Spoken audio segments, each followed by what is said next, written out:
Texas lawmakers call out the leaders of the state's foster care system. It's just very frustrating. Sit here and look at these stupid graphs, and just wondering why someone just didn't do something. An investigation into a facility for children brings new attention to other long-standing problems, how it's turning the foster system into an issue on the campaign trail. A task force to tackle the Texas teacher shortage was packed with administrators, but only 2 teachers. That's changing now. We go one-on-one with the state's education commissioner to look at the fix and what happens next. Thousands of mail-in ballots tossed out in Texas. A new law turns small mistakes into big problems. What's happening now to make sure the choices voters make count? Produced from the Capitol in Austin and airing statewide, this is the award-winning State of Texas. Hello, and thank you for joining us. I'm Josh Hinkle. Lawmakers grilled leaders of the Texas Department of Family and Protective Services about the treatment of children in the state's foster care system. This all comes as law enforcement announced they expect to see an arrest and prosecution for child exploitation amid an investigation at a Bastrop care facility. Investigator Avery Travis has more on why a special legislative committee on child protective services is zeroing in on training and vetting employees at all levels. This all started when reports surfaced of nude photos being taken of girls at the refuge, a placement to help and house young victims of sex trafficking. At a Senate committee hearing, the head of the Department of Family and Protective Services testified that her agency's policies are not what failed when overseeing this incident, but really people not following policies for allegations as serious as these is the problem. For example, the commissioner says a supervisor admitted to not being engaged with reports about this case, which is part of why it took several months before being elevated up the chain. Naked pictures of children in our care should have rang every bell. The lawmakers spent the afternoon grilling the agency about its investigatory procedures, and some of them are even calling for more or better training, potentially even in partnership with DPS or the Texas Rangers, to make sure this kind of failure doesn't happen again at the provider level or within the state agency. It's just very frustrating. Sit here and look at these stupid graphs, and just wondering why someone just didn't do something, And if there's thousands and tens of thousands of complaints, then you can understand, well, okay, this is tough. But if there's just a couple of them coming in a day or whatever, then by God, do something more than what was done. Keep in mind, this agency and the state have been embroiled in a federal lawsuit over kids in the foster care system for years.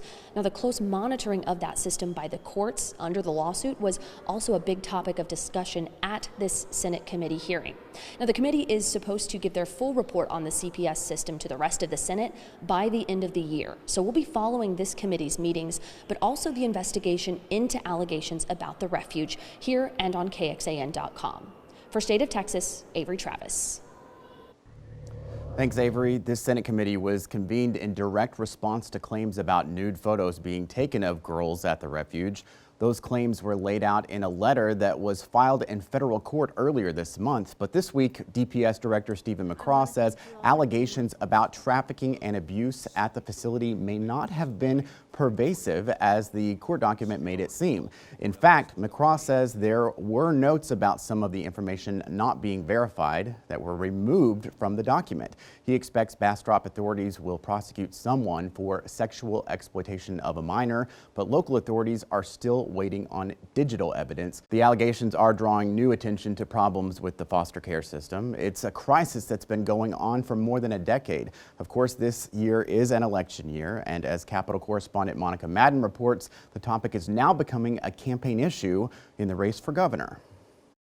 A lot of these children are suffering. Teresa Allen says her grandkids were abused in the state's foster care system, and it was a struggle to get them back. It resulted in a great deal of trauma. It's time for a change, for real. That's why she joined gubernatorial candidate Beto O'Rourke in campaigning for new state leadership to reform the system. It has actually gotten much worse. It's top of mind after allegations of abuse at a Bastrop County facility meant to help young sex trafficking victims. I wish that this were an anomaly. It is not. O'Rourke says the investigation at the refuge is a symptom of larger issues with state oversight, a point conceded by both parties. Lawmakers have tried to make meaningful changes. During last year's session, they passed a bill that prohibited DFPS from allowing children in foster care to sleep in state office buildings. It is time for us to act and truly reform our foster care system and ensure children are free from harm. But Democrats say the responsibility ultimately falls on Governor Greg Abbott. And the fish rots from the head. Repeatedly warned, given many opportunities, been mandated by the court to fix this 3 separate times. Abbott's campaign fired back, accusing O'Rourke of politicizing the well-being of Texas children. People sporadically talk about it. Texas pollster Jim Henson says the sad truth is reforming foster care often is not a top issue for voters. But it's hard to sustain the discussion of a topic that a lot of people don't have direct contact with. Monica Madden for State of Texas. Texas still faces a class action federal lawsuit over its foster care system. It's been playing out in the court for more than a decade. Last year, Governor Abbott agreed to hire a panel of experts to suggest ways to make improvements. Their list of recommendations came out in January. They include adding new mental health services for children, treatment programs for mood disorders and addiction, mobile crisis teams to help foster families, and raising payments for foster placements with relatives. One suggestion from the panel was to tap into federal funds from the American Rescue Plan Act to help pay for services. Federal mask mandates are still in place for air travelers, the strategy some lawmakers are using to fight the ban. A task force to keep and recruit more teachers needs more teachers to apply. We're talking with the head of the Texas Education Agency about the need and the long-term goals.